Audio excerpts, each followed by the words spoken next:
Thanks for choosing this free Anfield Index podcast. If you'd prefer to listen to this or any of our other shows without adverts, then now's the time to check out Anfield Index Pro. With AI Pro, you can supercharge your entire listening experience. You'll not only get all of our podcasts without the ads, but you'll have them far faster with our quick publish feature available exclusively for subscribers. AI Pro also puts you in the heart of our sound studio, with an option to listen to many of our shows live and interact with the podcasters in real time as the shows are recording. Upgrading couldn't be easier. AI Pro is available on all popular podcast platforms, and we have our own apps for Apple and Android. Just head on over to AnfieldIndexPro.com and get started today. Hello and welcome to your post-match Raw on AI Pro, podcasting to you from a field here in beautiful rural Ireland. I'm Trev Downey, and joining me to give their immediate reactions to Liverpool 2, Napoli 0 in the Champions League from Anfield are Dave Hendrick and Jim Boardman. We're all back again, lads, and Dave, it was a bit of a strange thing to have to endure. I'm sure we could all really have done without it, probably including the players, and yet it seems to have had quite a positive effect overall, what with the clean sheet and a couple of decisions going our way and some fairly promising signs from a couple of players where we were starting to look quizzically at them. A lot of nice little things to take away from this evening. Yeah, I mean, the first nice thing to take away is that we weren't shit. And once you cannot be shit, you've got something to build from. I was surprised what a strong team Jurgen put out for tonight. But likewise, when I saw their team, I understood why he put such a strong team out, because I thought they'd come with the group wrapped up as pretty much certain of finishing top and just play, a largely reserved team. But they didn't. They came fairly close to full strength. I think 8 or 9 of their best 11 probably out there. We probably had roughly the same as well. And obviously a couple of ours in the likes of Diaz and Keita are injured, which is why they didn't start. Robbo would be the only fit one, I would say, from our best 11 who didn't start tonight. And to be fair, like, the first half was a lot of nothing. They had a few half chances. We had some half chances. It seemed like it was all built down that one side of the pitch. Kavicha for them, Salah for us, and it was going to be whichever them could win their individual battle would turn out to be the match winner. But, we matched them through half-time. That was fine. Then, obviously, they have the goal disallowed. And that kind of sparked us into life. From there, I actually thought we played I wouldn't go as far as saying very well, but I think we played quite well for the last, 35 minutes or so? Yeah. And we looked like a team that had purpose. We looked like a team that had an idea of what they were meant to be doing. I think you nailed it when you said that there were certain players we'd been looking at a bit funny that needed big performances. And I would point out Trent, Virgil, and Fabinho as the kind of 3 main culprits in that. I thought all of them were good tonight. I thought Ibu Kanate, though, was just on a different level. I thought he was absolutely fantastic tonight because that fella he went up against, Osimhen, scored a hat-trick at the weekend. He's in the form of his life. He absolutely destroyed us in Naples a few months ago. He's sensational. Kavicha down their left wing is sensational. And with Ibu's help, Trent was largely able to keep him as quiet as it's possible to keep him. I just think the difference that fella makes to the team, because with him there, we can play a bit higher, be a bit more aggressive. That shrinks the amount of space that Fabinho's having to cover. So I thought Fabinho looked a lot more lively today. Thiago, as usual, looked good next to him. The front 3 was a little bit lopsided because Curtis isn't really a front 3 player. But again, some of the movement and interplay between them was quite good. So all in all, I think we have to be really happy. That's the first time Napoli have lost this season. They're unbeaten in Serie A. They're unbeaten in this competition. I think we have to be really, really happy with that win. 2-0 probably flatters us a little bit, but we'll absolutely take it and move on. Just on Curtis, I thought he was another one in that category where people were starting to say, well, what is it exactly that he brings? And credit to the kid tonight. I thought he did very, very well. in his efforts on and off the ball, primarily on. And something that struck me when you were speaking there that Ibu does to the team is that he frees Virgil up to do Virgil things, which is lovely. So you can see him doing his cover and headers and sweeping around and keeping an eye on things and having that sort of I don't know. It's just the athleticism of Ibu, his speed and his strength. And his capacity bringing the ball forward was excellent as well. Yes. I mean, almost Joel Matip-esque. Joel Matip-like adventures through the middle of the park. And all they could do was foul him. Because the one thing, he has two things that Joel doesn't have. He's quicker than Joel, and he's much more physically imposing than Joel. Like, Joel is like a gazelle traveling with the ball, very graceful, but quite slight. Ibu is like a buffalo with the ball strapped to him, just barreling his way through, and people just bounce off him. Curtis is such a strange player. Like, I think if I was ever asked to go and watch every minute Curtis has played for us, I'd probably have to take to the bed afterwards because it'd frustrate me so much. Because from a talent point of view, like, technical level, very, very high. Decision-making, very, very low. But when he does things on instinct, when he plays it first time, when he allows that technical level and that talent to override his brain, you see a very different player. And he had a couple of gorgeous moments in the first half. Like, you look at his ball retention, his dribbling, his first touch, they're all outstanding, as good as pretty much anyone in the squad. It's when he has too much time in the ball. He reminds me in that way of Henderson. Think back to 13-14, when Henderson would have that role on the right side of the midfield, and he'd get himself to the edge of the box, he'd turn, he'd receive the ball, and he'd flick it round the corner, he'd do a little back heel, a one-touch pass to Suarez, whatever it was. And it was all very instinctive and very, like, natural to him. Put Henderson a bit deeper with time on the ball, he starts to overthink things, and he plays it too safe. Curtis is exactly the same. And I think that's why a lot of people get frustrated with him. When he's got a little bit too much time on the ball, it's almost like he sees too many options and then gets stuck between the two that he wants to do. Whereas when he has no time, he has to react, and his brain instinctively picks the right option. When he does things like that, and we saw some of them in the first half, I do still think there's a player there. I'm going to say this until I'm blue in the face, that lad just needs games, and he won't get enough with us. He needs to go somewhere and be a regular starter, getting 35 games a season, and then coming back to us a more finished version of himself. Because there's no doubting the talent and technical level are really high. It's just the decision-making, which comes from a lack of experience. Yep, and he does very much suit that more advanced role, specifically for those reasons you're talking about, because he has to act quickly and he has to move the ball quickly. And Jim, to bring you in on this as well at the start, you know, there are several things to enjoy and to be happy about on the back of that.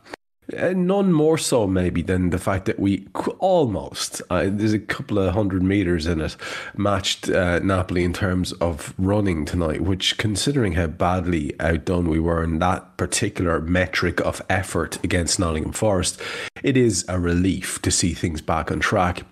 You add that to the fact that we played some very composed one-touch football, like kind of rondo stuff, at several junctures in the game, whether it was on the edge of our own box, surrounded by Napoli players in the middle of the park, or in a more advanced position.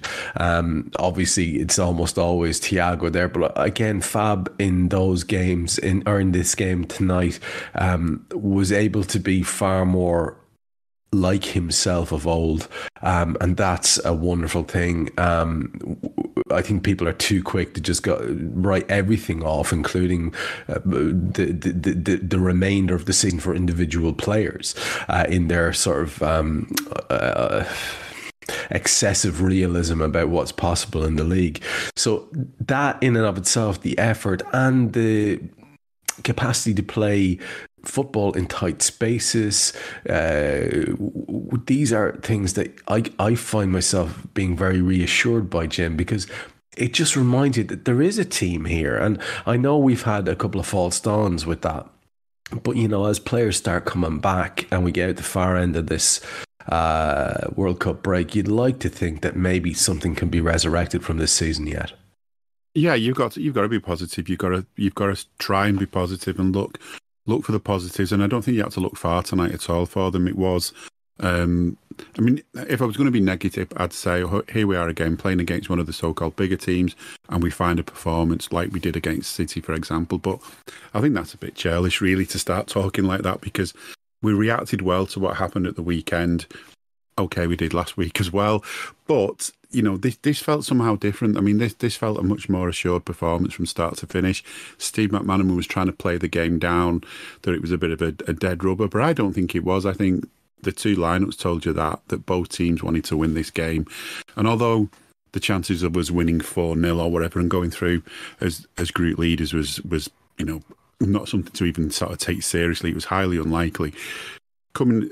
Winning the game and getting the points, and that league table showing us with those points was a big thing for us to do, and it does take us into the next phase of the Champions League with a lot of positives to go with, including even right at the end getting a couple of young players on who can just getting that little bit of a taste of Anfield, that little bit of extra time on the ball. I know they're not all they have played before kind of thing, most of them, but it's all adding to it. Having the chance to just try one bit of an experiment, maybe having Curtis playing that role further forward, and there's promise there.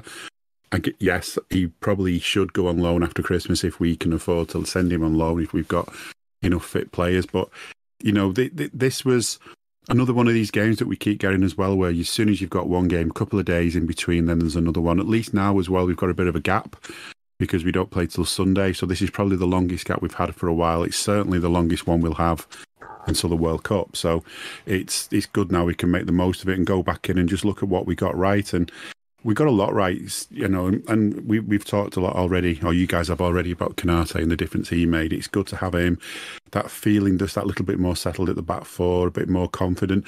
And that word confident as well, that is what jumped out at me tonight. Time and again this season, Liverpool have lacked confidence. They've sort of forgotten how good they are at times, and those little passes in tight spaces in and around the box, which I'm sure there's a guy stood in the main stand practically having a heart attack at the sight of it, but I didn't feel that tonight. I thought, you know what, we're doing well, we're confident, we've just a few short passes and now we're on the break, and it was good to see, reassuring.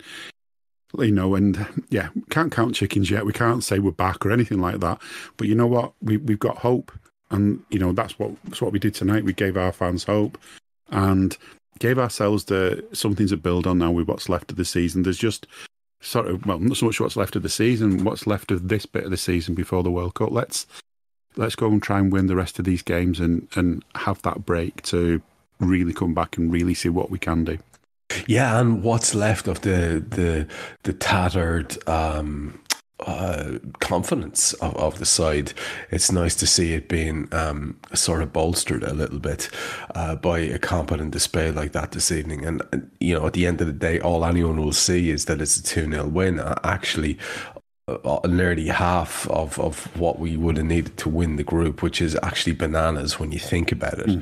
That could have spun around in that way. But Dave's right. It probably possibly flatters us a little bit. I don't think the win does, I'll be honest. And Jim, let me stay with you to talk about the way that Liverpool lined up this evening, going with that strong side that we spoke about with Ali, Trent, Ibu in alongside Virgil, Tsimikas the far side. We went with Fabinho, Thiago and Milner in midfield, Jones, Salah, Firmino. On our bench tonight, we had Queven Kelleher's back. Adrian is there too, obviously. Gomez, Elliott, Ramsey, Robertson, Nunez, Carvalho, Bajcetic and Phillipson. Quite a good chunk of those guys got some time on the pitch, and I'm sure you were as excited as I was by the fact that it looks as if Calvin Ramsey is actually a real boy. and not some Pinocchio creation. And I was really, really taken by his little cameo tonight when he came on. Carvalho was doing a couple of Carvalho bits. Bacetic is outrageously confident for his age. These are all nice things to be able to do, but to get Nunes on the pitch and get him his goal, regardless of how it's attained, these are all good things. What did you make of that starting 11? Because there was a lot of talk, a couple of mentions already on this show and pre-game from lots of different commentators about how we look like we're taking it seriously with that 11. A lot of people would have thought for a comparative dead rubber, it would have been a lot weaker. So were you disappointed, dismayed, not in the least bit taken aback, encouraged? How did you feel when you saw that lineup? I think I would have been one of those people that if we'd have put a weaker side out and lost, I'd have been thinking, oh, why did we waste it? Why did we waste it? But no, I think I actually asked for us to experiment in this game and experiment in the League Cup game as well if we need to, use these opportunities to see what we've got. And in the end, I didn't expect a side as strong as this, but there was that one experiment, if that's the right word, to put Curtis further forward. And you look at the bench, and assuming that there weren't any players just left out and rested when they could have been involved, there isn't, there aren't many changes you could have made to the team, at least from that squad, other than Nunez could have started, Robertson could have started, maybe Elliott could have started. But after that, that is kind of looking like our current strongest team, at least for the Champions League, because I think Ox is missing from the Champions League squad, isn't he? So, and we've not seen him play yet. So this was a strong side, and it looked like, as much as I was saying I want us to experiment, maybe there's a side that says, you know what, if we can go out and get something, and just at least, even if it's just a draw, we can go out and show these guys that are basically running away with every game of football they play from the sounds of it. If we can sort of show ourselves to be at least on a par with them after those last couple of league games and so on, that it would be, confidence building for us as fans, never mind the players. So in that sense, it worked. We weren't just on a par with them. I think in the end we were slightly maybe better than them, but we certainly weren't worse than them. And you look at the stats, we were so close on all the stats throughout, and in the end it was the scoreline that was different. I mean, Milner starting a game in midfield, as it was, he only lasted half a game, and he does put a shift in, and a lot of people have a go at him, but he does put a shift in, he does do his best. But again, it kind of makes you feel like we are down to the bare bones, because the only player who maybe would have come in his place off the bench was Elliott, So you're thinking, this is us down to the bare bones. So I don't know. It's the strongest team we could have put out, and I'm glad we did put it out. And good to see Konate back, of course, as well. But again, where was Joe Gomez? Is he injured? I've not heard. So it's interesting. This squad is struggling to stay fit, and we've still got that issue. But once I saw the squad, I felt we would, as I've said for a long time now, I think anyone on the day, Liverpool can beat any team you put in front of us. We just need to be on our day. And, lately we haven't been, but this is just a reminder that we are one of the big boys in this competition. You're right with the bare bones thing is very interesting, because obviously the captain wasn't involved in the match day squad at all. And Joe was on the bench. Sorry, I missed that. Yeah, Gomez was on the bench, but with Henderson missing, of course, yeah, it really is that bare bones thing. And look, we don't need to relitigate the entirety of the nonsense that has gone on around failure to strengthen. Hopefully that will be addressed. And something you mentioned there in terms of the stats, I think probably there's lots of them, but the possession was very even. I think we ended up just shading it in the end. I think 53%. The other one I always like to look at is the amount of attempts. We had 14 to their 10. We had 6 on target to their 2. And I think when you add that together with the quality of the openings that we managed to carve out, I don't think the win is in any way undeserved, I have to say. And, to bring it across to Napoli then with yourself, Dave, and, if you want to mention the Reds, do by all means. These weren't looking to just get through it either. I mean, there are some changes. There are a couple of people that, you know, like Zelensky did damage to us before. They had the likes of Simeone and Raspadori on the bench. Lozano also came on. Mario Rui, who started quite a lot of games for them.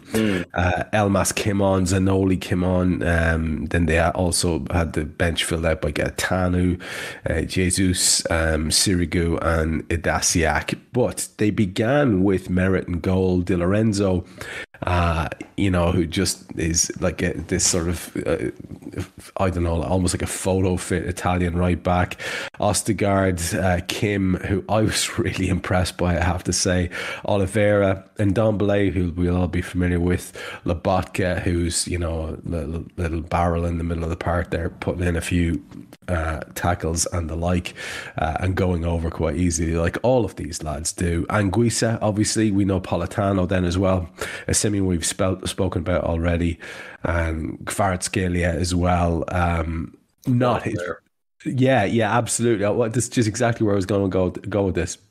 He started off so well, but ended up not being his greatest showing. And it's the reason I say that is you can just see that he probably has the potential to be right in the top tier of players in the world. And it's going to be interesting to see whether he actually ever reaches that scale or he's ability. Only 21, and he's about 17, 18 games into his top league career, because prior to this he's only played in the Georgian league and the Russian Premier League.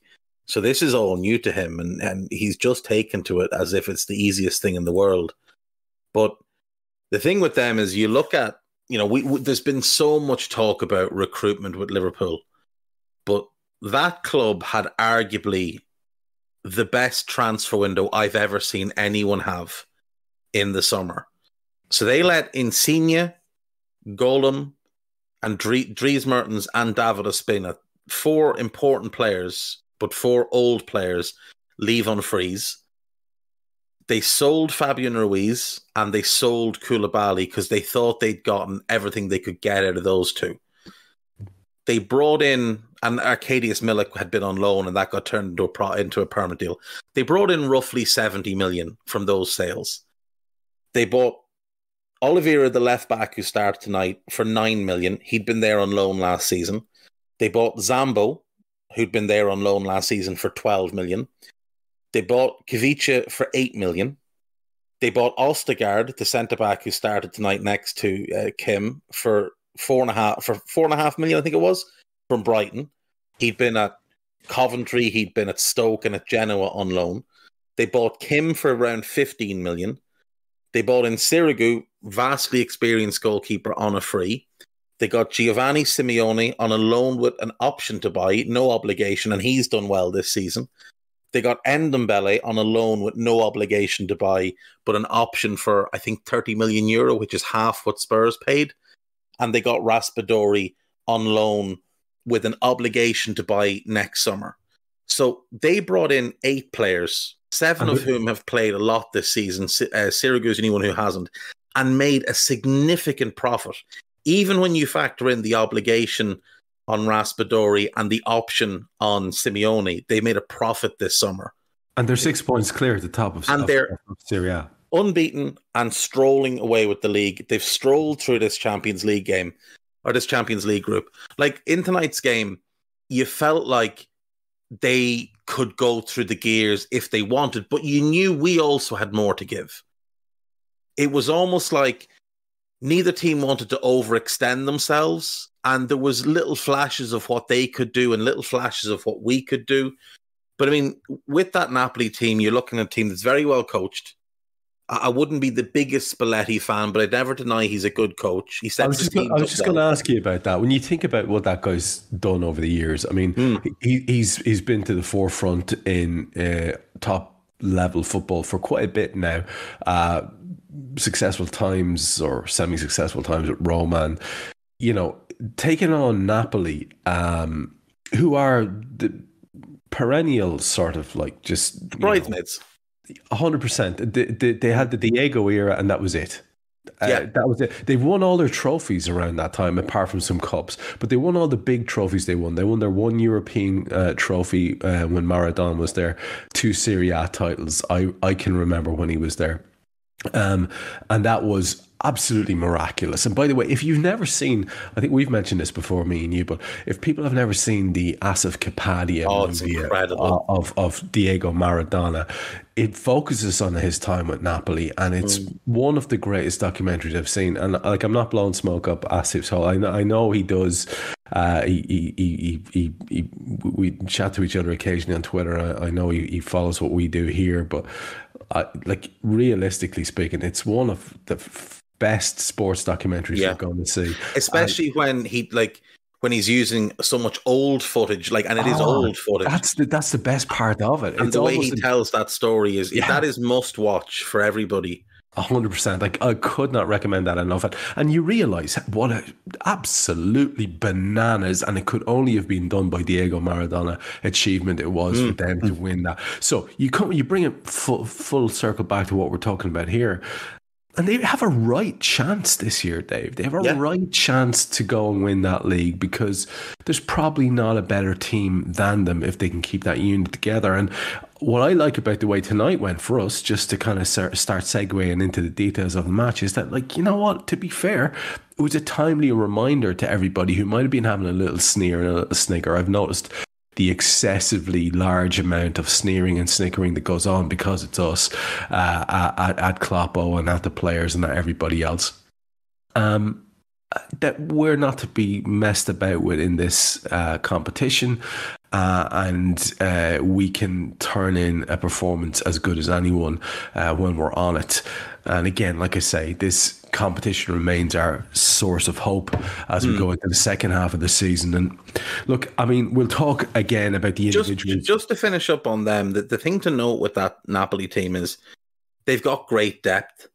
Like, you look at every position and they've got good depth to come in. Like, Armani is the other starting centre-back. He didn't play tonight.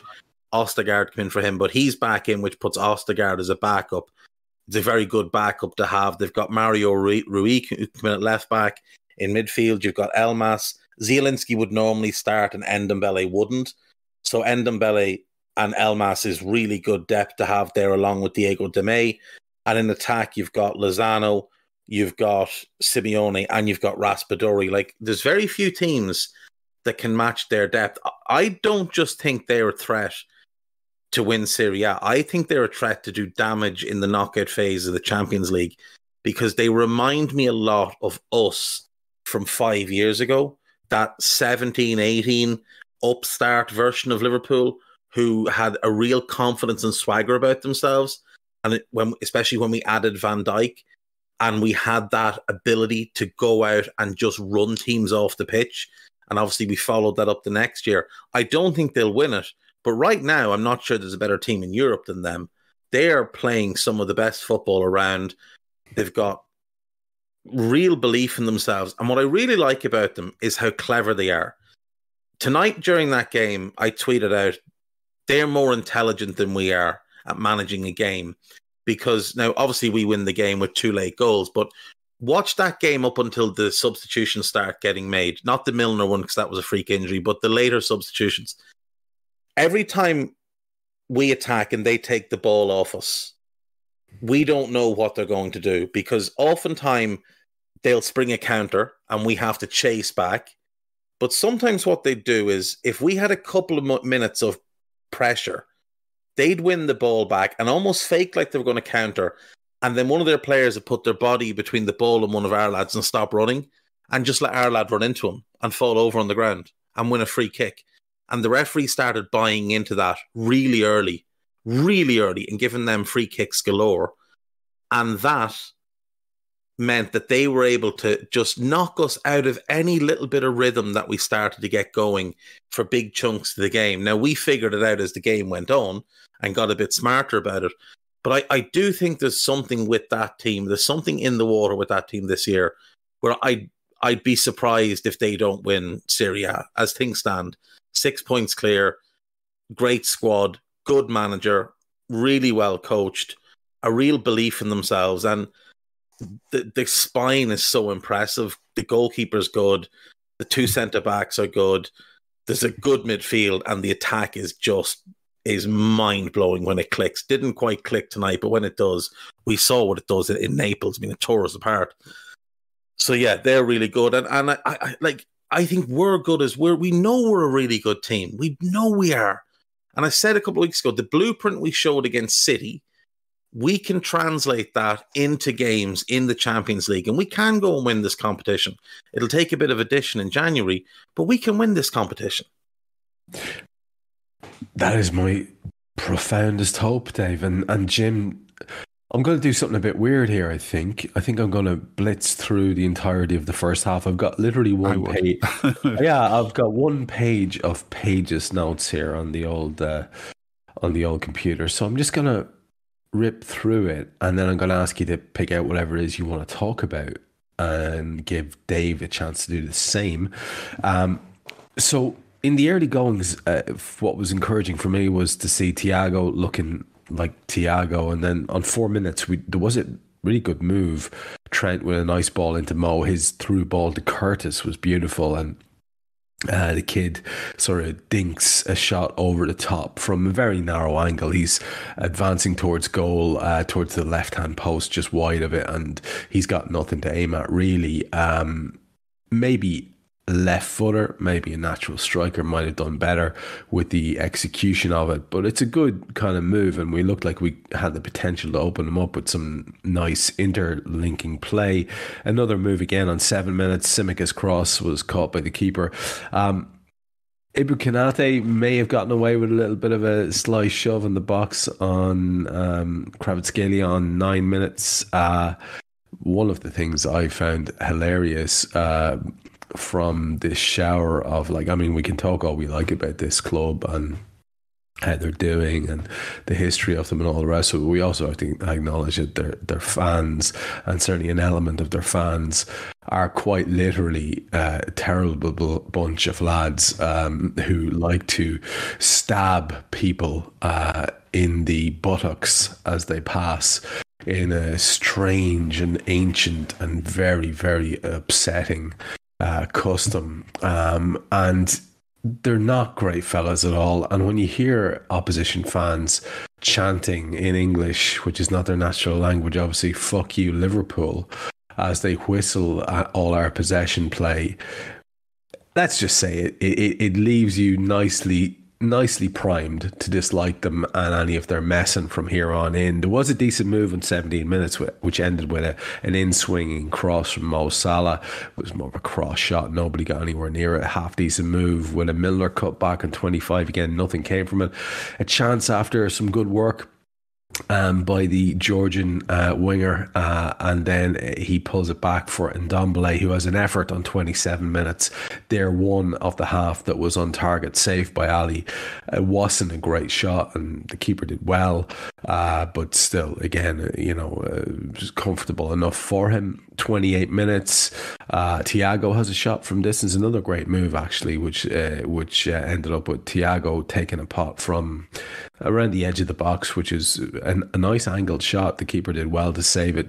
Curtis heads over on 29 minutes and should probably do better with the execution of that header after the most outrageous, and like I was watching a BT Sport for full revelation of my source here, and they discussed it 7 ways from Sunday, did Ian Darke and Steve McManaman, and never once did they mention the outrageous half volley back flick pass from Bob Firmino. It was Bob Firmino pinnacle stuff, and he puts it on a plate with this outrageous back flick half volley pass to Curtis. And like I say, you should probably do better. Ibu picks up a yellow, late challenge on Lobotka, 36 minutes. Milner then goes down with a head injury. That may feed into what happens at the start of the second half, if we're being honest, on 39 minutes. And then there is a final attempt where Curtis plays a through ball to Mo. Mo has a great effort, saved, but he was offside. Now, on the whole, you couldn't much argue that 0-0 is the least we deserve, and I had that nice feeling, Jim, of well, this is a competent display.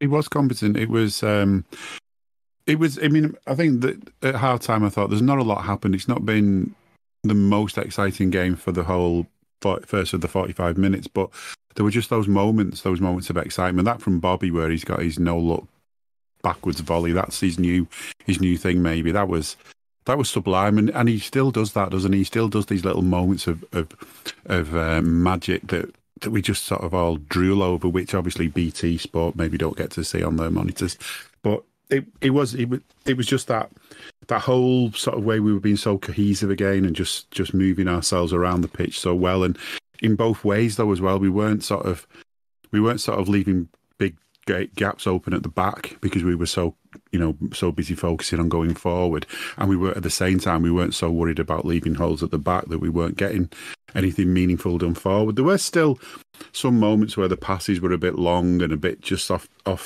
target, but not many. And this was, one of the things I started thinking in this half was that, is this the same team that played the other day? It was just that step up. And if you sort of reminded yourself who we were playing, you could realise that, this was never going to be, even with Liverpool at the best, this was never going to be an easy game. And we made it look far less uncomfortable than I imagined it could have been. As you say, there wasn't. I mean, the first half was fairly quiet. I think it was almost one of those games. If it was on Match of the Day, it would have been Lineker saying, "We joined the action in the second half." There wouldn't have been that much to show from the first half, but there was enough. Milner's head bleeding. I do think, that could have played a part in his injury, because I'm wondering whether he was he concussed, and maybe that's something for another day. Do we do enough about players with head injuries? Can concrete get concussed? I don't know. Well, I was surprised to see concrete bleeding, but concussed now is a. Is it it could be the reinforced steel out the middle had just gone a bit rusted or something. True. Maybe it wasn't blood. Who knows? Canate's booking though. I couldn't work out why he got booked for that. It was silly. It was almost like he booked him for the other people's fouls. He was like, right, enough is enough. I'm making a statement here. Yeah, next foul gets a yellow, and there's some poor guy who's done nothing bad all night. Yeah. But it wasn't the most bizarre booking we'll see all night, obviously, but we'll come to that, I'm sure. But considering he got that booking with 10 minutes of the first half left, and how well he played it all, for the second half as well, that's another positive to take out of tonight. There's so many little positives, I think, as well as the sort of bigger ones from tonight as well, and that's what's reassuring after the despair we've had so far this season. These little positives all add up to something bigger, I hope, at least.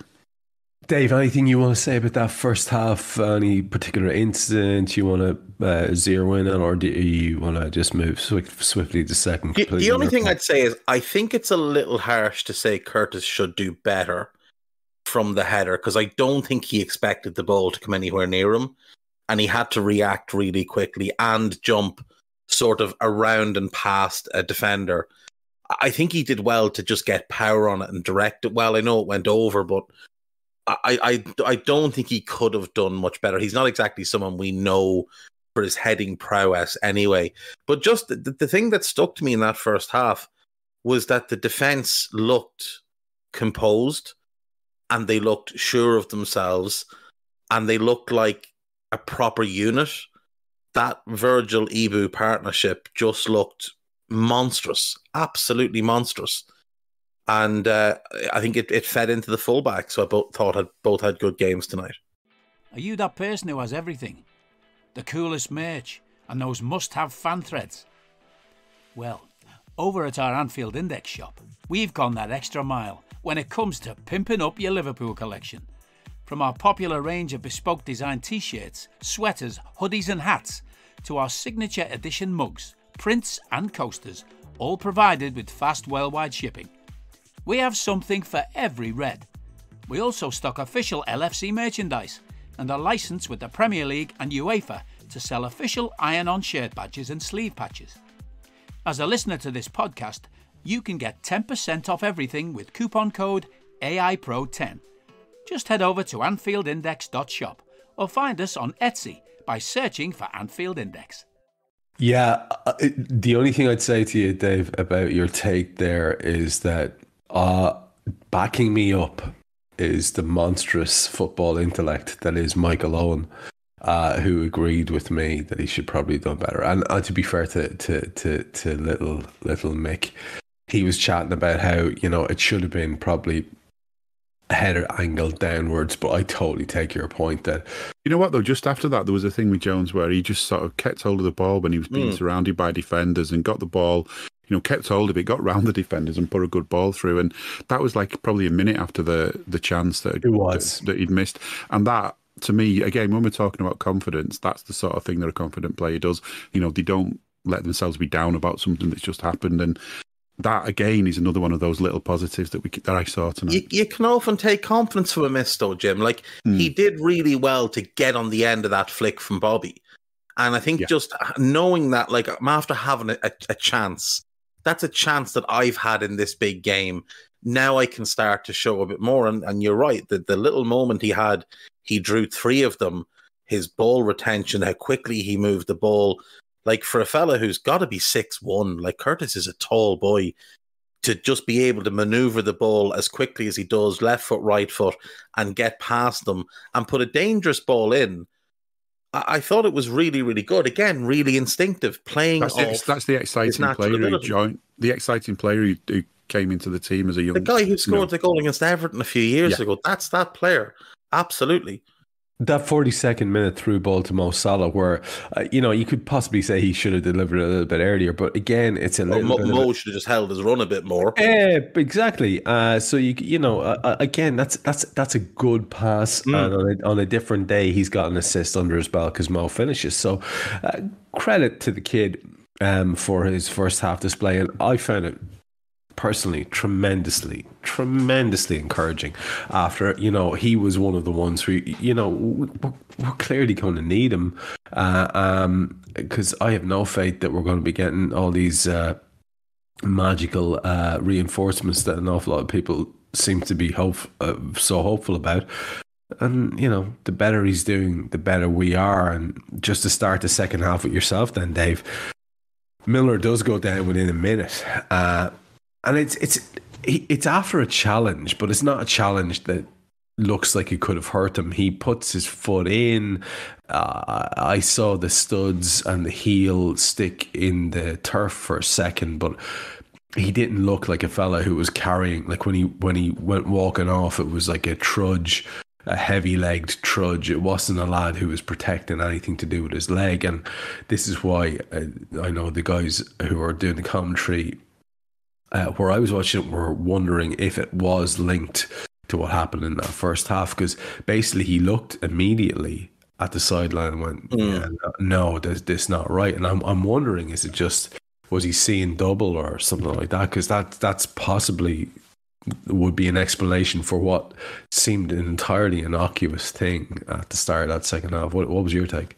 Yeah, I couldn't make it out. I was wondering if, you know, had he twisted weirdly and felt something go in his groin or in his abductor area. But like you said, I mean, he didn't seem to be limping too badly.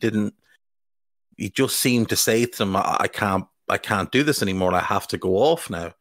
Like, without really anyone coming on to check, he was telling them, I need to come off now. So maybe that's exactly what it was, that it was linked to the incident in the first half. And as we know, there's a real reckoning coming in football on head injuries, because there's been so much uproar in recent weeks over what's going on, and the big incident at the moment, or the big incident at the weekend rather, with Emi Martinez. I think post-World Cup, I think this is going to become a major topic. It should have been a major topic 5 years ago. I think myself and Gags had Chris Nowinski on Anfield Index to discuss it. He's one of the leading... I remember it well. It was a great interview. Yeah, you know, like, and that was when Lloris got knocked unconscious by Lukaku, and Lukaku was still at Everton back then. So that'll tell you how long ago that is. Like, this has been going on a long, long time now. Where they get away with it though, because you don't see the long-term effects until a long time later. Until a long time after, so. Exactly. But because there's been so much talk now in the NFL. There's been talk about head injuries in professional wrestling for years. There's been talk about head injuries in boxing for years. But now especially with things like, Jeff Astle having been diagnosed with dementia so young, and others. And, we're seeing it more and more in rugby now as well, where, the guy, Steve Thompson, that played hooker for England in the 2003 World Cup, who's only a couple of years older than me, who I played against, he now has dementia and doesn't remember playing in that World Cup in 2003. So it's becoming such a big talking point in sport now.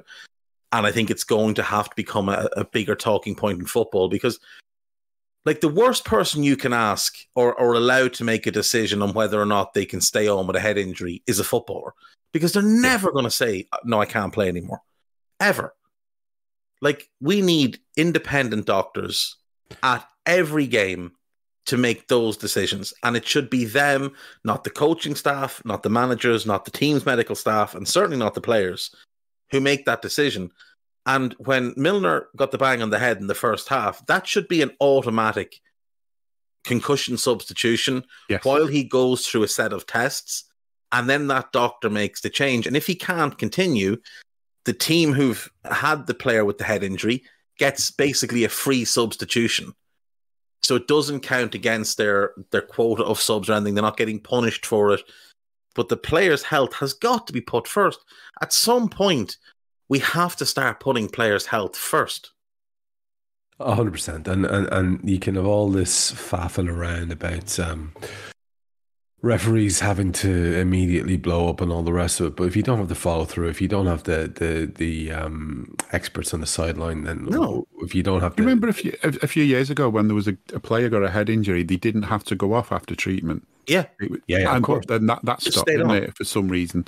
But because they were trying to say that a head injury, there's no doubt about it. Where they're trying to make out that for other injuries, players are just trying it on a bit. So if you make them have to go off, then they may not do the play acting quite so much and pretend they're injured. But one thing that I think might rule out concussion for Milner tonight was, I'm sure he sat down as long as he could until he knew Harvey Elliott was fully ready to come on. So we weren't down to 10 men for a minute or two. I assumed that was what Milner was doing, I'll be honest with you. And I thought, he's got some sort of a niggle here.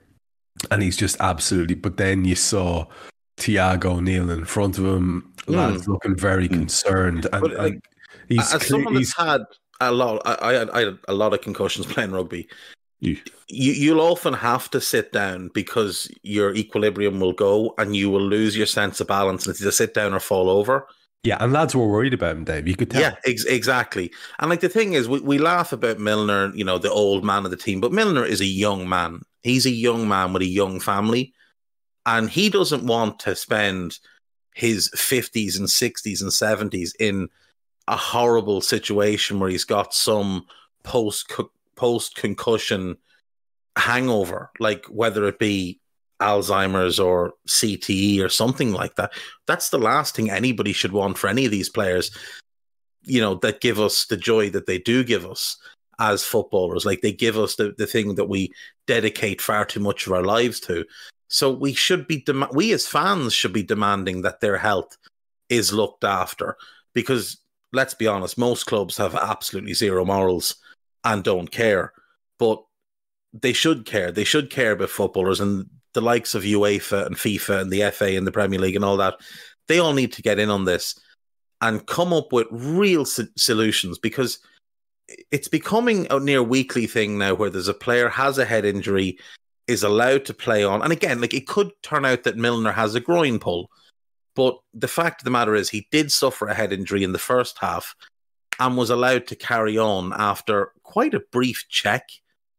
Like, it wasn't like the game was stopped for any prolonged period when that happened. No. Like, when you've got young kids, if they have a fall and they bang their head, you sort of advised about, not letting them go to sleep and keeping an eye on them and all this, that and the other, keep them still, all of these things. And I find it mad that, you certainly wouldn't let them continue to run around the garden. Exactly. Yeah.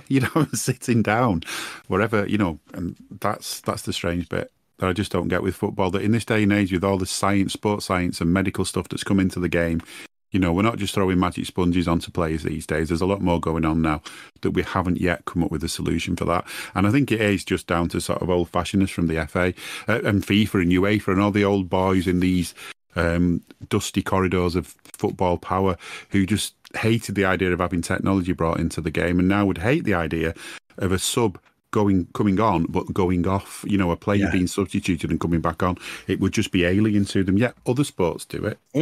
It's player welfare at the end of the day, and I'll never ever forget a formative moment in my early sporting years where a lad who was one of the nominated coaches for our side of under 14 Gaelic footballers uttered the following when we were questioning the frankly bananas tactical decision that he had made. One or two lads said, "Are you sure?" And he turned around to us and said, "Remember, under 14 tin pot local league," he said, "Yous are only the players."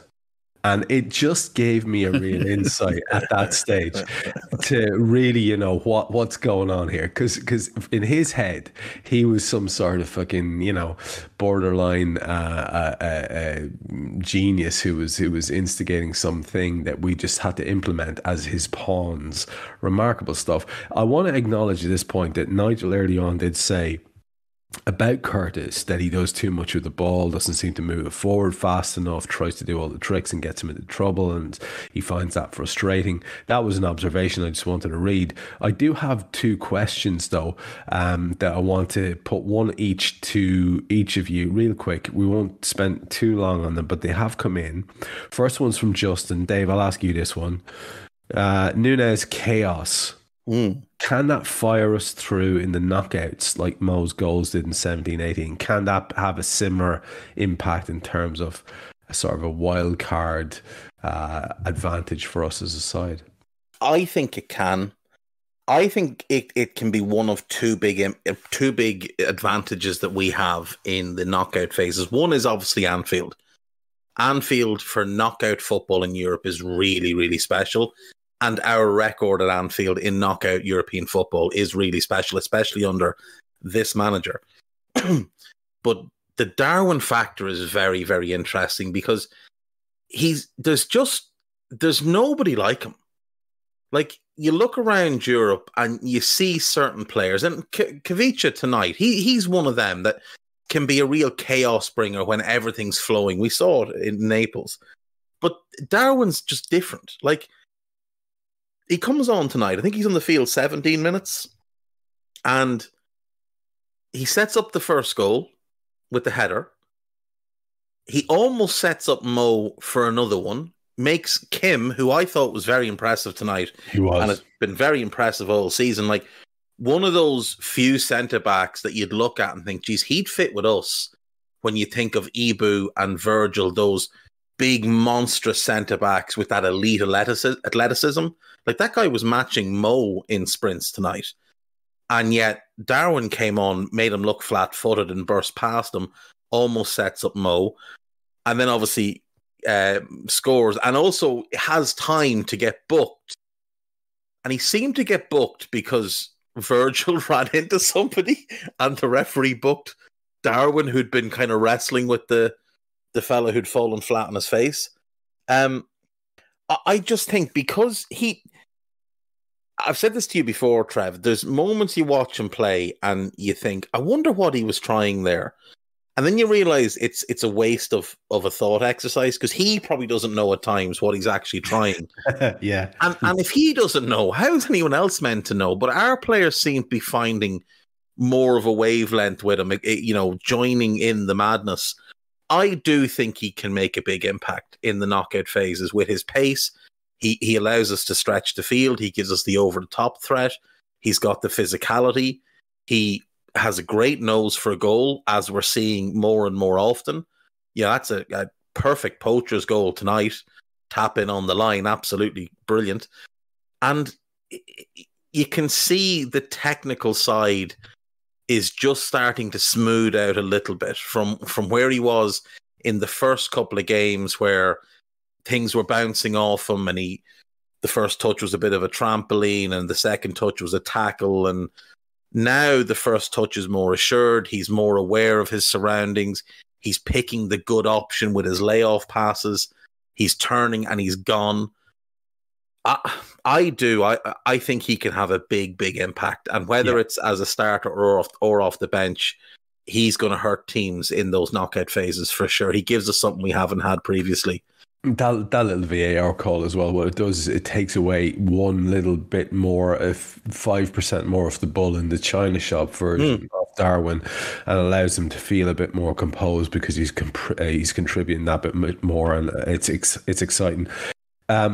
Jim, your question from Dell, I'm going to save till the end of this, the second half, which is, who is it that you want in the next round, given who we know so far we can be up against?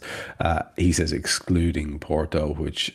that's cheating. How can you say that? I'm going because they're the obvious. I think it's because they're the obvious answer. So it's because they're the obvious. Yeah, but one of these years we shouldn't really take that for granted. Is my point. No. But anyway, let's get back to the match itself, and we'll do a lot of quick run through on this as well, because there's probably about 3 or maybe 4 big incidents we want to talk about. Harvey has to come on from Milner after the chat we just had. 48 minutes, the ball came across to Kvaratskhelia. He is on the right-hand side, pulls a shot badly wide of the near post. 51 minutes, Mo hits a half volley over the top. I think Bobby Firmino had an effort blocked in the build-up to that. And then we are theoretically a goal down, Jim, where Ostergaard heads home from Kvaratskhelia free kick on the left-hand side. It goes to VAR for an offside call, and it goes for 3 minutes and maybe 3.5 minutes in total before it's eventually disallowed, which is obviously tremendous hilarity for us. And also, can I just say, it was my first time seeing this graphic. Maybe other people have seen it before, but I really do try to avoid football, and that's just Liverpool these days. And that graphic where it showed like some lad who was moving from one dimension into the next with his little head poking through a sort of... It looked like a bug from a game from the 90s, didn't it? Oh, it did actually. That's what you're going to see in the World Cup. Tremendous. I really did like it. I literally just before the game was watching Event Horizon, and it really did remind me of exactly that. It was like, you know, that science fiction idea of like putting your finger through some sort of portal. Anyway, we saw in the graphic that it looked as if the offside decision was the correct one, because Ostergaard had poked his little head through that portal, and it was disallowed. 59 minutes, Ali saves a poor volleyed effort from Kvaratskhelia. And I'm going to be honest with you here. This is a good chance. It's close range. I think it's a Simeon who gets across over to him. Trent is kind of in no man's land. He doesn't get to cut out the cross. He doesn't get to Kvaratskhelia quick enough. And the kid hits a left-footed volley, considering it's a strong foot, into the ground, and Ali is there to save. 65 minutes, it's a pretty great move with Curtis passing into Harvey Elliott, who ballooned it off target. It was a really bad miss, but I think he has to be exonerated a little bit because Mo was in his line of sight. They bring on Lozano for Politano. We bring on Darwin for Curtis. Trent picks up a yellow on 72 minutes, Jim, and we maybe just pause here for time wasting, apparently, for side footing the ball away. It's utter shite. I don't know what this ref was at for most of the game, but it wasn't really particularly damaging stuff. It was just really, really weird. Straight after that, we saw Simeon on the ground, and for a unit, like, you look at him beside Ibu Konate, he's every bit as big as him. They're almost like lads they almost have the exact same body. He's on the ground rolling around like a complete fanny. I've got so many things that I want to talk about here, but they're the big ones in that first part, and I feel bad because I'm excluding you from talking about the 2 goals, but we'll let you wrap them up in your match wrap-up thoughts. But take us through that opening, what is that now, 75 odd minutes, so the opening half and a bit of that second half. What do you make of that? Well, let's see if I can do it quicker than the VAR took to decide that was or wasn't a goal. The bit that made me laugh about that is you don't need the portal thing. You didn't need to call through to the future and have that photograph come for them. They could have just sort of said the two players, one of them was definitely offside, and you don't need to draw any lines to see that. And I think that other player was still interfering enough that unless in the olden days at least, the linesman would have had his flag straight up for that, because he was distracting other defenders. It was an unfair advantage caused by that. And I think, you could have quite easily said that's offside. Let's not spend all this time. But still they did. And it was strange, really, because you could see before the decision was made, there was a shot of Van Dijk looking really gutted, really, really gutted, like they've let themselves down. But they actually hadn't, had they? But it was tight. And that little spell, as you say, sort of rounds off with another moment, as you say, with with Trent, just sort of losing his man, maybe not really being caught in, maybe just losing focus a little. But again, against a very good play, let's be honest. And again, that could have been a moment that went against us, but he didn't. And in between those two sort of big key moments in the game that maybe in another alternate universe somewhere in the future they've got a different story about, we did well. I mean, that save from Ali, it was sort of straight at him, but he still needed to save it. And that's what, time and again in a game that Liverpool win or maybe draw, you look back to a moment where Ali's just been that bit of a difference that's given us what we need. And he was there today just for that. But on the whole, there wasn't much else for him to do in the game. That was probably his most difficult moment that springs to mind for me. I mean, just that referee was poor. I don't know what it is. We were so poor ourselves at the weekend that we hardly even got to mention Michael Oliver. Like we outpoured Michael Oliver at the weekend, but tonight that referee, he was just one of those typical sort of UEFA referees that you get, that just sort of, he's read the rule books inside out, and when he's not refereeing, he's been a traffic warden, the sort of traffic warden I once saw near Anfield, who was literally measuring to see whether a car was close enough to the junction to be able to give them a ticket. That's the kind of sort of referee we had tonight. And luckily, we didn't let that, sort of affect us in a bad way that maybe we could have done in recent games. We actually, again, took that as, my God, what are we up against here? Okay, lads, we've got another one against us, and it works. It does work, and Dave, like from that 75-minute mark, Lobotka has a team effort in 75. 79 is Simeon fired one miles wide from distance. Neither of those are efforts to be taken seriously. On 80 minutes, Mo toe pokes a kind of a volley at the keeper after Trent had broken into the box and has a couple of touches. The ball sort of works its way forward to Mo in the air, and he makes an attempt to toe poke a volley past the keeper, but it doesn't work. They bring on Elmas and Zielinski, and on 84 minutes we are 1-0 up. And I would exhort you all to have a look at the photograph that I just put into the chat here on our Discord thread, because look at that lot. Look at that pair of lads. And we all know that the lad who's holding the little trophy there and hiding behind his little jersey is in infinitely better shape than this guy, who's in better shape than any of us can ever hope to be in our lives. And I'm sorry, but what I see when I see that photograph of Darwin Núñez is, I think the lad's fucking mental, and I think that's brilliant. I think he's Salah's bodyguard. Yeah, I think he might be a bit fucking touched, as we say here in Ireland. And I love that, Dave. That's why I've been comparing him to Diego Costa. I think he might actually have a case where the cheese has slipped firmly off the cracker. I think he might just be nuts. And as I look at those two together, I'm seeing Griezmann and Costa, like Jim said, the great one and the bodyguard who will get goals and cause chaos and do all those things. And if we're going to answer Justin's question properly, can Núñez's chaos fire us through? It can, in conjunction with the other fella in that picture.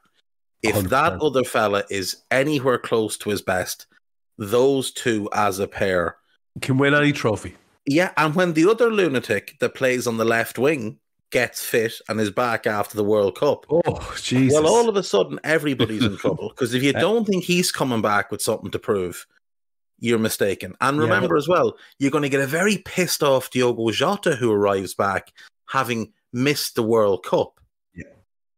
So, and also you've got Bobby playing for a new contract or a move to somewhere with a new contract. So that group, I think, will be on a real mission as a unit and as individuals. I think they'll be on a real mission. Can we just highlight Darwin for 1 second? So that's 3 successive Champions League games he's scored in. While we're just on the topic of them, 3 successive Champions League games he's scored in. Since he scored against Arsenal on the 9th of October, he's scored 5 goals. And like he's only started, I think, 4 games, 5 games maybe. He started against Leeds, didn't he? But he started left wing, so it doesn't really count. Like the fella is starting to really put the ball in the back of the net and do all the other stuff that we're all starting to really appreciate. We've a hell of a player on our hands here.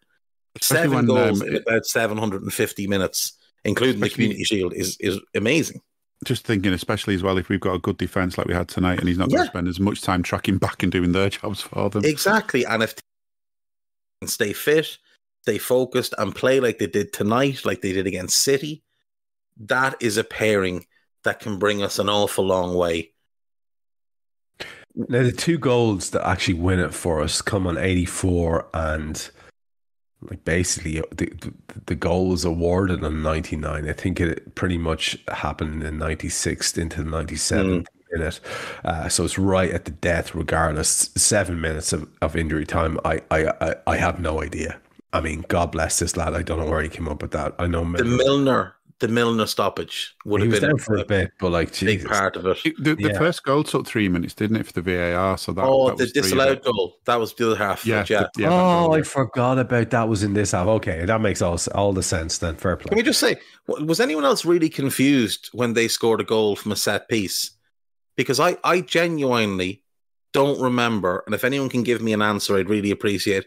When was the last time we conceded a goal from a set piece?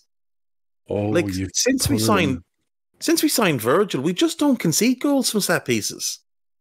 That's a very good shout. I'm sure we have, Dave, but I can't think of one. Of course, there's no way we haven't conceded one in like 5 years. But I just don't remember. Now, maybe it was, I don't know, 3 weeks ago or something. I've completely forgotten because this season has been horrible. But like, I was really shocked that we conceded from a set piece. It was like, he has to be offside. And as it turns out, he was. But it took them a long time to actually figure out how to make the machine work. Well, we'll take the fractions. And let's talk about the 2 goals, because apart from those 2 goals, in the interim, we did a mad substitution of 3 lads. For 3 lads, we brought on Ramsey and Fabio and Bajcetic. They brought on Raspadori and Simeone as well. There was some fantastic play on 88 minutes, an outrageous move, including Ramsey, Elliott, Mo, and Fabio ended up stabbing it over the bar. I liked Fabinho's corner win on the 93rd minute. There was a wild effort by Raspadori in 91. Darwin clattered into Almas on 94 minutes. It was a corner, and he was like, they were both kind of throwing shapes at each other and, you know, pushing and shoving, and eventually Darwin just, it's a yellow card offence. He doesn't get a yellow card. Oh, he does get a yellow card, and it's well and truly deserved. He kind of basically just elbows him out of the way. Yeah, but I think he actually, it's Virgil that runs into him and flattens him. Like, Darwin just kind of shoves him. Virgil runs into him. The ref just kind of walks over and books Darwin because he was the one having a shoving match with him.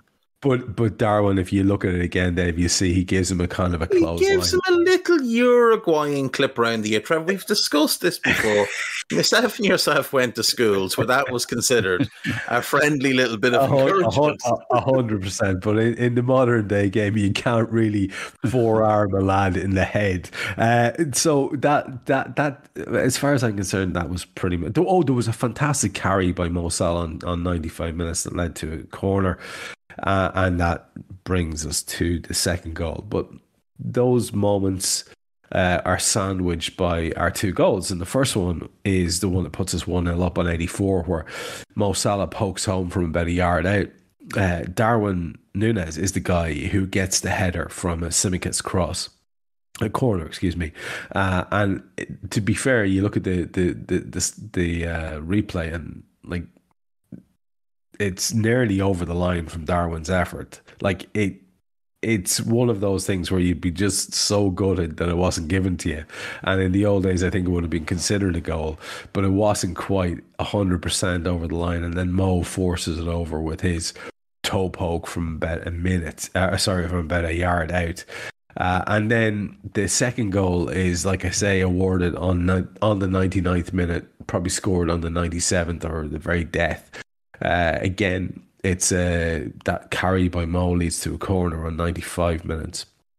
Virgil wins the corner, which is taken in the 96th.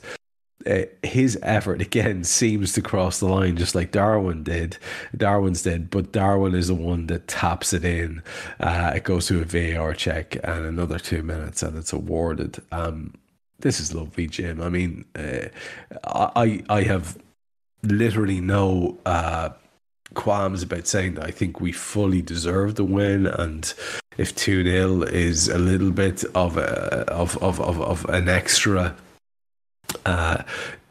column, tick in the credit column, I'll take that. I think we deserve it.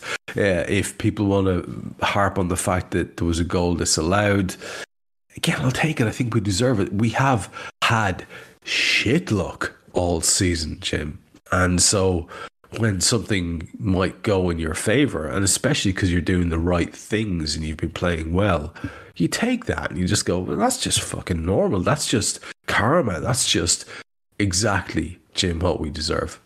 Yeah, and I think I've said in both the last two league games that Liverpool deserved to lose because they played against teams that, you know, deserved the win because of the efforts they put in. And I think tonight, the effort from Liverpool deserved a win. And it was against such a tough team, so it's not going to be a walkover, but the way they kept their heads when there were setbacks like yellow cards, and even that VAR goal could have sort of still played on the minds, even though it was disallowed. But we've just kept it going, and I loved the way both the goals were kind of determination goals. You know, there was an effort that didn't quite cross the line, but there was somebody there making sure it did.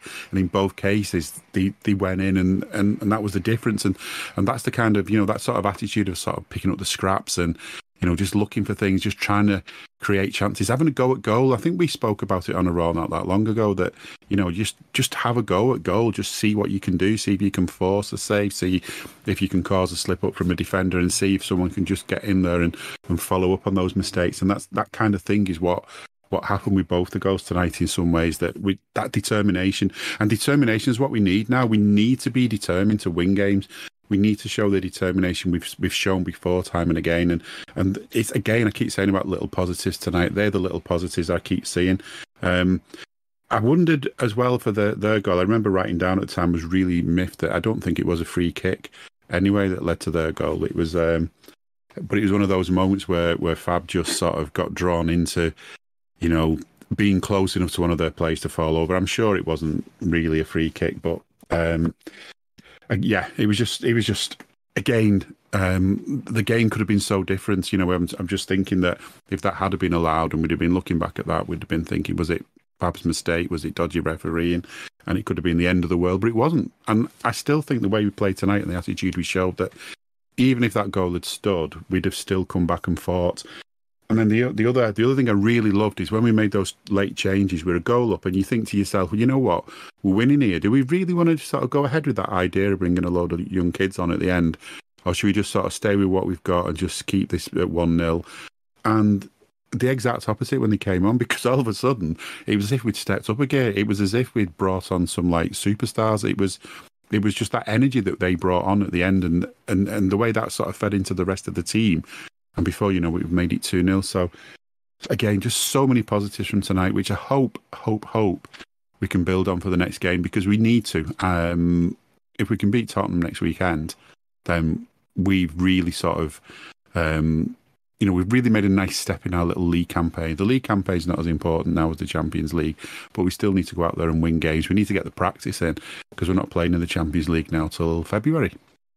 Yeah, but you're right. It is important, because top four is in no way guaranteed. In no way, and there's a huge effort that will be required from this lot, which they are capable of, to achieve that. When you look at where the points are now, there's a lot of games that we need to win while rivals lose. This is not easy. It will take the half season, and we'll be lucky to get it. And people need to possibly wake up and smell the roses about that. There's nothing guaranteed about top four right now. Nothing. And it will take a great effort from these guys. Jim, I'm going to finish with you with your final thoughts in a minute. Dave, yours now, including any wrap-up thoughts in the second half? I greatly enjoyed the celebrations of both goals. Mo just turning, looking at the linesman and putting his hand in the air as if to say, I've just scored that. Get your flag up, lad. I've just scored. And Darwin looking absolutely thrilled with his goal. This is the madness. It was like a kid who'd won something at a school raffle. He just looked delighted with himself that he'd scored. Like Jim said, a lot of positives come out of tonight. Big performances from players who needed big performances. A vastly improved attitude and effort level and focus level from the team, compared to the absolute horror show we saw at the weekend and in most of the league matches thus far.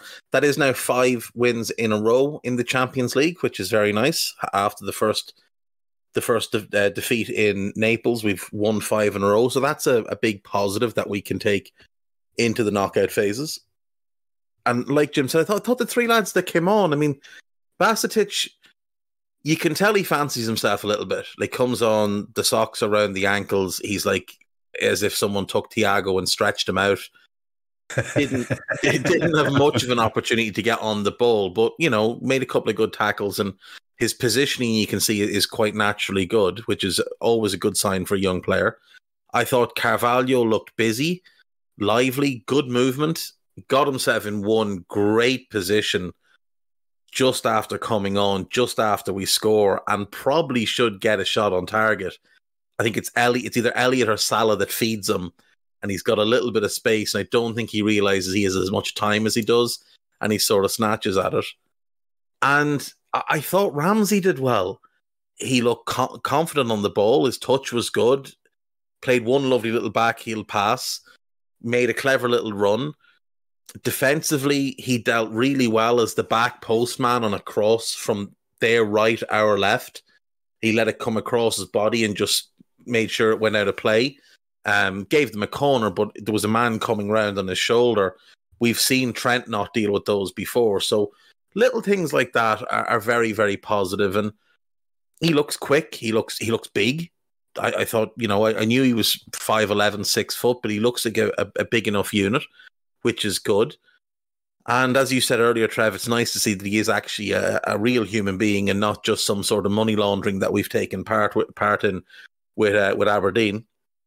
But yeah, I think all positives from tonight. Like, I can see Jim's point of, maybe holding the win, but at the same time, I think Klopp had gotten from tonight what he wanted to get from tonight, which was a reaction from his players, and in particular those 3 I mentioned earlier, Virgil, Fabinho and Trent, all of whom have been varying degrees of poor this season, and we'll be polite and say that. The only negative, obviously, is a potential injury to Milner, and if it is an injury, this is a funny way of saying it, I hope it's a muscular injury and not a head injury, because the muscle injury will heal. The head injury has more connotations than that, but obviously he could recover quicker from a head injury. But yeah, all things considered, a very good night and far better than the fucking shambles we saw at the weekend. Absolutely. And if I can just, Trevor, I'm ashamed of myself that I've allowed us to go over an hour on this podcast and not mentioned the real highlight and the real positive from tonight. And that is that Rangers are officially the worst team in Champions League history. And I think that is something we can all celebrate as a group. I couldn't agree with you more. And just before we state that again, as I introduce Jim for his last thoughts, your stuff for the next few days will be what? So there'll be Daily Red every day. There'll be Two-Footed every day. Hopefully it'll be better than today, where I felt like it was probably the worst podcast I've ever done. And because it's just me, it can be hard at times. And today it just felt much harder than it should have. But tomorrow I can dedicate my entire Two-Footed podcast to Glasgow Rangers being the worst team in Champions League history. Glorious. And that fills me with joy. There'll be a scouted for Spurs. And in good news, Christian Romero ruled out, Dejan Kulusevski ruled out, Richarlison ruled out, and Heung-min Son looking very unlikely, having had to go off in Tottenham's game tonight with a head injury. So hopefully he recovers quickly, but just not in time for this Sunday. Because if they don't have any of them, they don't really threaten us. Kane is obviously great, but he can't do it all himself. And he's not the quickest player in the world. And Kulusevski's Son and Richarlison are the other three that they have for those forward positions. So with those out and their best defender out, this could be a game for us to go and win. Gotta love that. And Jim, to bring you in to finish the show, then let's start with the question I put to you earlier on. With what we know so far of who we have available as potential opponents, if not Porto, and I feel deeply uncomfortable with that, Del, I'll be honest with you, pal. But it was part of his question, so we'll include it.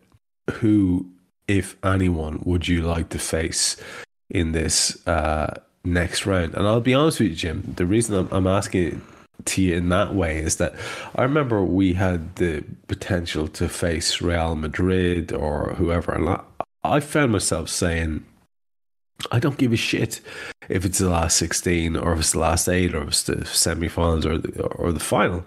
You're going to have to beat these teams anyway.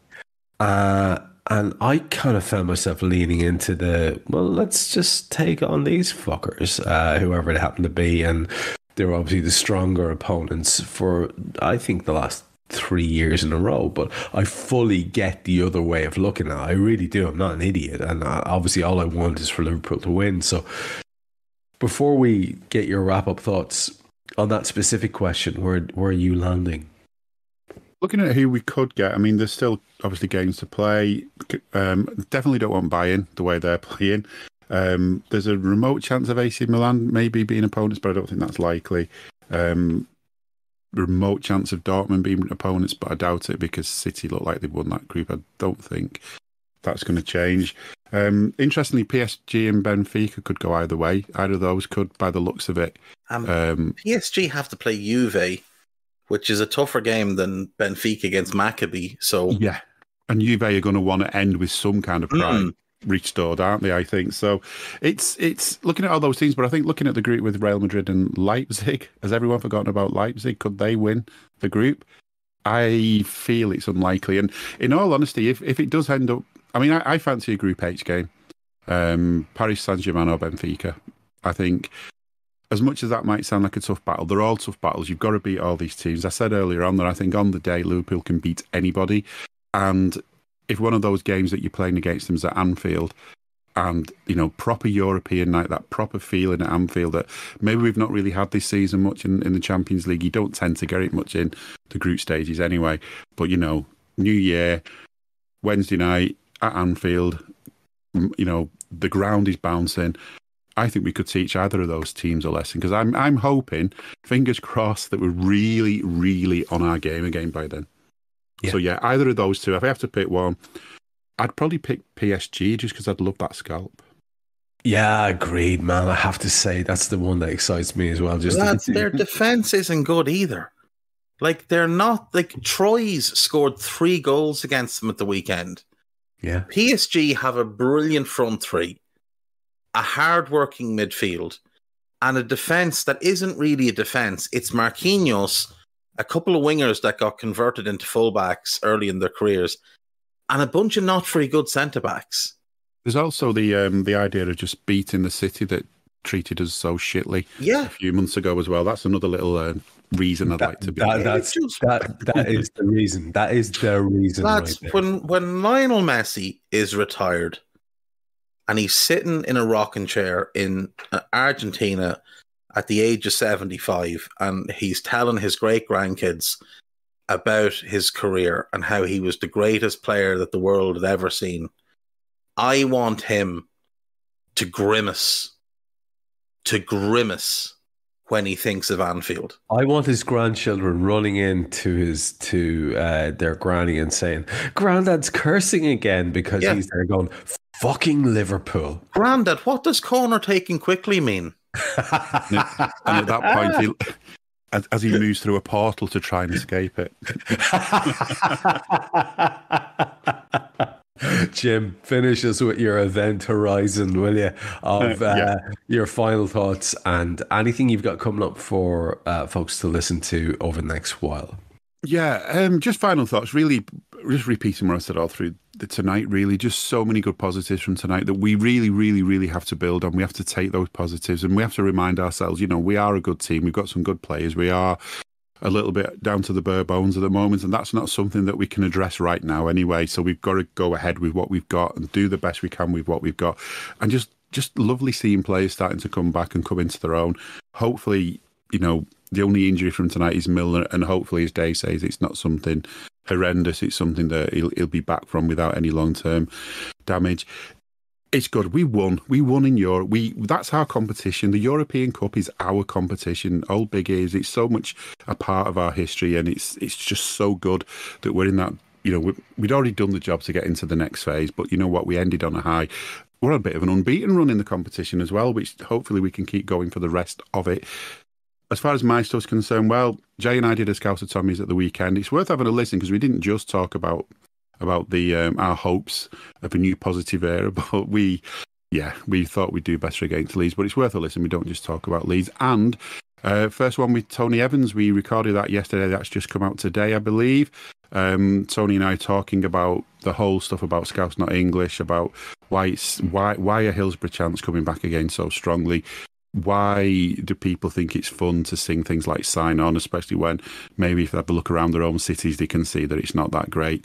And just general talk about Liverpool from a Liverpool perspective. So have a listen if you can, because hopefully you'll enjoy that and maybe learn a couple of things, because Tony knows a lot of stuff. That's great. I'm delighted to hear that. That sounds interesting for everybody. Give those shows a listen that Jim mentioned and that Dave mentioned. Follow whatever these guys do whenever they're putting it out, because it's always worth your while. I've been Trev Downey. That was Jim Boardman and Dave Hendrick. This is Raw, and myself and Harry and Dave will be back for the Spurs game at the weekend. We'll speak to you then. We hope you enjoyed listening to this Anfield Index show. Please be sure to subscribe to our channel so future podcasts find their way to your device automatically. There's nothing quite like fan engagement, and we'd love to know what you think of anything discussed on this show. The best way to get in touch is over on our free Discord community, where both podcasters and listeners debate the hottest LFC topics 24/7. Sign up free now at AnfieldIndex.com/Discord. You won't regret it. You can also follow us on Twitter at Anfield Index and find us on Facebook by searching for Anfield Index. Oh, and before you go, we'd love it if you could leave us a 5-star review on your favourite podcast app. It only takes a couple of seconds, and it means the world to the people who create these free shows.